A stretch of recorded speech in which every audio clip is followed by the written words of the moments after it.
नमस्कार दोस्तों, मैं हूं गौरव और आप देख रहे हैं मार्केट रिपोर्ट। आइए बात करते हैं क्रूड ऑयल एमसीएक्स की। दोस्तों, अभी आपकी स्क्रीन के सामने एक क्रूड ऑयल एमसीएक्स का चार्ट है जिसमें मैंने 5 मिनट के टाइम फ्रेम को लगाया हुआ है और इसमें जिस तरीके की मूवमेंट लास्ट ट्रेडिंग सेशन में रही और अभी जो करंट मार्केट चल रहा है इसमें देखते हुए हम ये समझने की कोशिश करेंगे कि आने वाले टाइम में हमारा क्या व्यू है, क्या सपोर्ट और रेजिस्टेंस लेवल है, हमें बाइंग करनी चाहिए, सेलिंग करनी चाहिए, थोड़ा सा वेट करना चाहिए क्रूड ऑयल में एंटर करने से पहले। तो आइए शुरू करते हैं 5 मिनट के टाइम फ्रेम पे क्रूड ऑयल एमसीएक्स का चार्ट। हमने देखा कि क्रूड ऑयल में गैप अप ओपनिंग हुई थी और मार्केट में स्ट्रेंथ बनी हुई थी, कंटिन्यू थी। 3200 के प्राइस को भी ब्रेक किया, ऊपर सस्टेन किया काफ़ी देर, फिर एक थोड़ी सी करेक्शन आई थी। मार्केट ने इन प्राइसेस को होल्ड किया। एंड होते होते अपने आप को मार्केट ने 3200 के अराउंड कहीं पर ट्रेड करते हुए क्लोज कर दिया। अभी करंटली हम देख रहे हैं गैप अप ओपनिंग और इस तरीके का एक पैटर्न बन रहा है जिसमें 3220, 3230, 3240 के बीच में मार्केट ट्रेड कर रहा है। तो जो हमारा प्राइस था 3131 उसके ऊपर ऑलरेडी मार्केट ट्रेड कर चुका है, क्लोज कर चुका है, सस्टेन कर चुका है और उससे काफ़ी ऊपर अपनी क्लोजिंग सेटल कर चुका है। सारे के सारी पॉजिटिव चीज़ें हैं और क्रूड ऑयल एमसीएक्स में अपने जो लास्ट टाइम का जो हाई था उसे जस्ट ब्रेक करने के लिए बस वेट कर रहा है। देखते हैं कामयाब रहेगा या यहाँ से मार्केट टर्न करेगा, किस तरीके का व्यू आगे का बन सकता है, किस तरीके का नहीं। तो प्राइसेस को अभी डिस्कस करते हैं, थोड़ा सा और आगे चलते हैं 15 मिनट के टाइम फ्रेम पे, वहाँ देखते हैं कि क्या व्यू नज़र आ रहा है। मार्केट यहाँ पर ट्रेड कर रहा था, नीचे रहा, थोड़ा अपसाइड स्ट्रेंथ बनी और स्ट्रेंथ बनी, गैप अप ओपनिंग और ऊपर ही क्लोज। अभी गैप अप ओपनिंग और मार्केट उन्हीं प्राइसेस पे अभी ट्रेड कर रहा है। अभी तो सिर्फ ओपनिंग है, क्लोजिंग तक पता नहीं क्या क्या देखने को मिलेगा। अगर हम यहाँ पर 15 मिनट के चार्ट पे एक ओवरव्यू लगाएं इसका, तो इस तरीके का एक पैटर्न हमें नज़र आ रहा है। देखिए ये चीज़ें मेरे लाइन ड्रॉ करने के बाद मेरे ख्याल से कुछ को ये इंडिकेशन मिला होगा कि हाँ अब तो प्राइस ऊपर जाता हुआ दिख रहा है। अगर लाइन ड्रॉ नहीं करेंगे, मान लीजिए ये किस तरीके का व्यू है, तो आप थोड़ा सा कंफ्यूज रहेंगे कि क्या व्यू हमें नज़र आ रहा है। देखिए बहुत छोटी छोटी चीज़ें हैं, चार्ट्स को एनालाइज करना बहुत सिंपल है, उससे ज़्यादा मुश्किल है आपकी ट्रेडिंग स्ट्रेटजी। आपकी स्ट्रेटजी क्या, अगर आपकी स्ट्रेटजी गलत होगी, आपका रिस्क मैनेजमेंट गलत होगा, तो आप कहीं ना कहीं फेलियर का सामना बार बार करते रहेंगे। वो चीज़ चार्ट्स के एनालिसिस से भी ज़्यादा इंपॉर्टेंट है। बहुत लोगों के पास 1 लाख रुपए होता है, ट्रेड करने की कोशिश करते हैं 50 लाख में। बहुत ऑब्वियस है, सिर्फ 2% की गिरावट या तेज़ी से आपका पूरा का पूरा पैसा ख़त्म हो सकता है। 50 लाख मतलब आपने मान लीजिए 1 किलो सोना खरीदा और वहाँ पर उसमें एक 2% की एक करेक्शन आ जाती है। 2% का मतलब 1000 पॉइंट गोल्ड गिर जाता है। तो मतलब आपने जितना पैसा लगाया था वो सारा का सारा ख़त्म और आपके पास कुछ नहीं बचेगा। सिर्फ 2% के प्राइस से आप 50 लाख की कोई भी वैल्यू अगर आप ख़रीदना चाहेंगे तो आप खुद ही अपने पैसे को जो आपने कमाया है वो आपका मार्केट से लिया हुआ नहीं है। आपने मार्केट में एंटर किया, उस पैसे को लगाया जो आपने कमाया था, कमाया किसी और सोर्स से है, आप गवा देते हैं उसे उस लालच में कि आपको एकदम से बहुत बड़ा अमाउंट चाहिए। तो ये कुछ स्ट्रेटजी होती हैं, कुछ इन चीज़ों पे हमें ज़्यादा ध्यान देने की ज़रूरत है कि हम ट्रेड किस तरीके से करते हैं और वहाँ पर कौन से ऐसे फैक्टर्स हैं जो हमें ज़रूरी हैं समझने, रेक्टिफाई करने और आगे को हमें प्रॉब्लम ना आए। तो उन चीज़ों पे हमें जल्दी से जल्दी कोई कदम उठाना चाहिए, डिसिप्लिन मेंटेन करना चाहिए। ये कुछ चीज़ें हैं जो मैं बहुत स्ट्रांगली ऑब्जर्व करता हूँ, जो ट्रेडर्स हैं उनमें क्या क्या गलतियाँ हो रही हैं।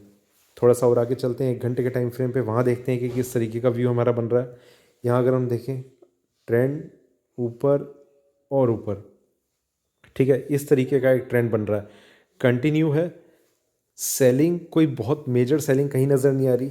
यहाँ से जब से मार्केट यहाँ पर था एक करेक्शन आई थी, मैंने यहाँ भी कहा था कि मार्केट कभी भी टर्न कर सकता है। एक अपसाइड मूवमेंट आई और वो तब से अभी तक कंटिन्यू है, ठीक है। एक इस तरीके का व्यू बन रहा है, सेलिंग कहीं नहीं देख रहे हैं। छोटी छोटी करेक्शन आती हैं, हम घबरा जाते हैं कि मार्केट नीचे जा रहा है। क्रूड ऑयल में करेक्शन का सी भी नहीं है अभी। करेक्शन तो बहुत दूर की चीज़ है। अभी मार्केट अपने उस स्टार्टिंग फेज़ में है कि अगर इसमें बुल रन स्टार्ट होता है तो बहुत आगे तक ये बढ़ने वाला है। 4,000 का प्राइस भी हमें बहुत जल्दी देखने को मिल सकता है, ऐसा एक व्यू मुझे नज़र आ रहा है। और थोड़ा सा आगे चलते हैं 4 घंटे के टाइम फ्रेम पे, वहाँ देखते हैं कि किस तरीके का पैटर्न नज़र आ रहा है। यहाँ अगर हम देखें, एक कंसोलिडेशन फेज़ में था मार्केट, ऊपर में एक बहुत स्ट्रॉन्ग रेजिस्टेंस फेस कर रहा था इन प्राइस पे, उसे कंसिडर करते हुए मार्केट में सेलिंग आई और फिर अब ये बाइंग आई। इस प्राइस को मार्केट ने ब्रेक किया और फिर अब ये फ़िलहाल सपोर्ट बना और मार्केट ने यहाँ से ऊपर की तरफ एक स्टेप ले लिया। इस तरीके का एक पैटर्न, एक ट्रेंड हम देख रहे हैं। मार्केट में तेज़ी जो है वो कंटिन्यू है। और थोड़ा सा आगे चलते हैं, देखते हैं किस तरीके का व्यू हमें नज़र आ रहा है डेली चार्ट्स पे। यहाँ अगर हम देखें, ये सबसे इम्पोर्टेंट है। मार्केट में यहाँ से सेलिंग थी, सेलिंग कंटिन्यू थी, उसके बाद से एक कंसोलिडेशन, एक डल ट्रेडिंग स्टार्ट हो गई थी। कोई रेंज नहीं थी इंट्राडे में, बस देखते रहते थे कि मार्केट में कहाँ प्रॉफिट लें, कहाँ लॉस बुक करें, एग्जिट कर लें, क्या करें। थोड़ी सी और रिकवरी दिखाई पर मार्केट सस्टेन नहीं किया ऊपर, फिर से एक सेलिंग, और अब इसने सबसे पहले इस प्राइस को ब्रेक करा और अब बिल्कुल इस प्राइस को ब्रेक करने के लिए रेडी है। ये आप देख रहे हैं, ये डॉटेड लाइन, ये करंट प्राइस है, ठीक है। इस टाइम का भी अगर मैं हाई की बात करूं तो 3263 का इसका हाई है, 3227 इसका करंट प्राइस है। इस हाई को ब्रेक करने के लिए जस्ट ये वेट कर रहा है और इसके बाद आप देख सकते हैं कि मार्केट में ये पैटर्न इस तरीके से कंटिन्यू रहने वाला है। 4,000 तक के भी प्राइस हमें आने वाले टाइम में देखने को मिल जाए तो कोई बहुत बड़ी चीज़ नहीं है और बहुत जल्दी भी मिल सकते हैं। मैं एक्सपेक्ट कर रहा हूँ शायद दिसंबर में ही ना मिल जाए। अभी तो नवंबर एंड हो रहा है, दिसंबर में ये प्राइस टच होने के चांसेस हैं। और एक जो फंडामेंटलिस्ट हैं वो ये भी बोलते हैं कि दिसंबर में, मतलब जब सर्दियाँ हो जाती हैं, तब इसके प्राइसेस में एक तेज़ी आ जाती है। खैर उन सब चीज़ों में मैं नहीं जा रहा, मैं सिर्फ टेक्निकल्स देख रहा हूँ। तेज़ी जो है वो आ चुकी है, स्टार्ट हो चुकी है, इंडिकेशन आ चुके हैं। तो हम अगर अभी इसमें एंट्री नहीं लेंगे तो कहीं ना कहीं दो चीज़ें होती हैं, या तो लॉस या loss of profit. Loss of profit मैं समझता हूँ लॉस से भी ज़्यादा बेकार होता है। अगर आपने किसी प्रॉफिट को लूज़ कर दिया अपनी किसी उस कमी की वजह से, कि देखिए दो तरीके के ट्रेडर्स होते हैं, मैंने इन चीज़ों को पहले ही बता रखा है। मान लेते हैं 100 रुपये पर कोई चीज़ ट्रेड कर रही है और किसी ने सोचा कि मैं यहाँ पर क्यों मैं बाइंग करूँ, मैं 90 पर बाइंग करूँगा, और इसमें उम्मीद लग रही है कि 120 तक के लेवल हमें देखने को मिल सकते हैं। मार्केट ट्रेड कर रहा है, 100 रुपये पर आया, थोड़ा सा यहाँ तक आया, हमने यहाँ पर एंट्री ले ली, यहाँ नीचे आया, फिर कंटिन्यू कर गया, 120 टच कर गया। इसने एंट्री लेनी थी, इसे भी लेनी थी, हमें भी लेनी थी। इसने इसलिए नहीं ली क्योंकि इसे वेट करना था 90 रुपीज़ पर जब आए।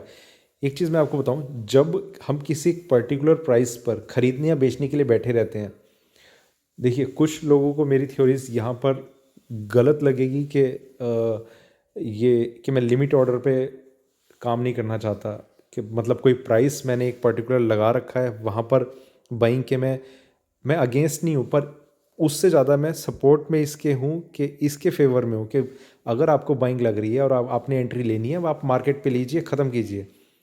2 रुपये नीचे है, 3 रुपये नीचे है, किसी वजह से वो 10 रुपये एग्जैक्ट नीचे ना आ पाया, आप उस अपॉर्चुनिटी को लूज़ कर देंगे, ठीक है। और यहाँ तक आने का मतलब है, ये तो मैंने गैप वैसे ज़्यादा बताया, 100 की जगह उनका प्राइस होता है 98, मतलब अगर 100 रुपीज़ की वैल्यू है तो 98 या 98.5 इस तरीके की कोई फिगर होगी।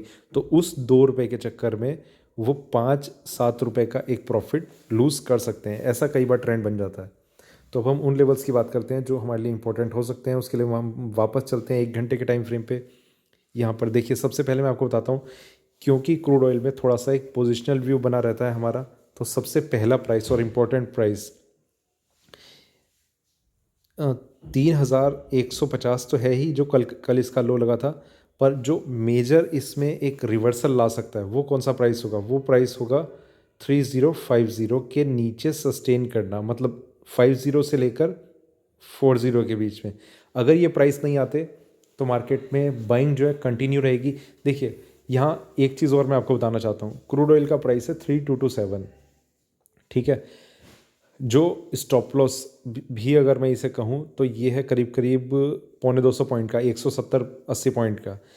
अगर इतने स्टॉप लॉस को लेकर हमारी एक एक्सपेक्टेशन है कि 4,000, मैं बोलता हूँ 4,000 भी नहीं आता, 3,500 तक भी जाता है, तो वो हमारा टारगेट मीट कर रहा है। और वो भी छोड़िए, अगर मार्केट 3,300 के आसपास ही, अगर हमें कुछ कंडीशन ऐसी लगने लगी कि मार्केट नीचे जा रहा है, हम 3,300 पे एग्जिट कर लेंगे। पर कम से कम हमें उस ट्रेड में एंटर करना चाहिए जो सारे के सारे ब्रेकआउट लेवल तोड़ चुका हो और ऊपर जाने के लिए रेडी हो रहा हो। 3,263 जो अभी हाई देखा था, 3,263 था मेरे ख्याल से, इस हाई का ब्रेक होना ही बस अब रह गया। अदरवाइज कॉमेक्स में, एमसीएक्स में, हर जगह ब्रेकआउट के इंडिकेशन आ चुके हैं। बाकी आप देख सकते हैं कि आपको इसमें एंट्री लेनी है या नहीं लेनी। इस प्राइस, ये मेजर प्राइस है, और इसके बाद ये जो 2,820, ठीक है, 2,820, ये वो प्राइस रहेगा जिसके बाद अब मार्केट नीचे का एक व्यू लेगा। ये लास्ट सपोर्ट लेवल रहेगा, लास्ट ब्रेकडाउन लेवल रहेगा।